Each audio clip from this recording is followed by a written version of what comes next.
มาตรฐานการนำภาครัฐพนักงานราชการทหารตำรวจพ่อแม่ประชาชนลาวบรรดาเผ่าเพื่อนมิตรสหายที่ฮักแพงรัฐบาลจะได้จัดตั้งปฏิบัติการสำรวจพลเมืองและที่อยู่อาศัยทั่วประเทศปี2025นี้เป็นครั้งที่5ในรอบ40ปีผ่านมาการสำรวจแม่นความร่วมทุกๆครัวเรือนและพลเมืองที่ดำรงชีวิตในสปป.ลาวในขอบเขตทั่วประเทศเพื่อเก็บกำข้อมูลทางด้านพลเมืองและสภาพการดำรงชีวิตของประชาชนลาวบรรดาเผ่าเพื่อรับใช้ให้แก่การสร้างแผนพัฒนาเศรษฐกิจสังคมแห่งชาติการติดตามและการประเมินผลการจัดตั้งปฏิบัติเป้าหมายการพัฒนาแบบยืนยงการกำหนดยุทธศาสตร์การพัฒนาทรัพยากรมนุษย์แผนนโยบายด้านพลเมืองและการปรับปรุงเบี่ยงงานคุ้มครองพลเมืองในอนาคตการสำรวจพลเมืองและที่อยู่อาศัยในครั้งนี้มีความหมายสำคัญหลายซึ่งอยู่ในระยะม่วนท้ายของการจัดตั้งปฏิบัติแผนพัฒนาเศรษฐกิจสังคมแห่งชาติ5 ปีครั้งที่9 2021-2025 การจัดตั้งปฏิบัติบรรดาเป้าหมายการพัฒนาแบบยืนยงและการเกี่ยมสร้างแผนพัฒนาเศรษฐกิจสังคมแห่งชาติ5 ปีครั้งที่10 2026-2030 และเป็นบอนอิงให้รัฐบาล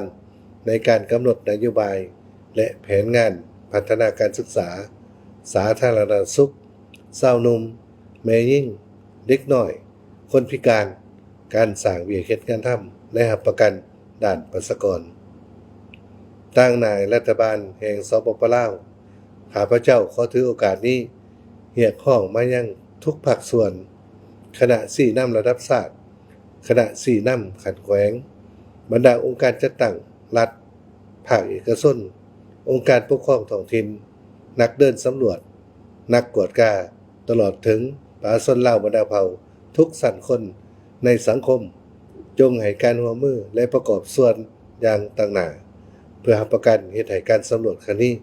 ได้ถูกจัดตั้งปฏิบัติและสำเร็จตามแผนการที่กำหนดไว้ถือโอกาสนี้ต่างหน้ารัฐบาลอีกเทื่อนึงข้าพเจ้าขอแสดงความขอบใจมายังกองทุนสำหรับประชากรขององค์การสภาชาติที่ได้เป็นองค์การประสานงานหลักกับบรรดาครูความพัฒนาและประเทศเพื่อนมิตรที่ได้ให้การช่วยเหลือด้านวิชาการและทุนห้อนเขาในการสำรวจในครั้งนี้และหวังอย่างยิ่ง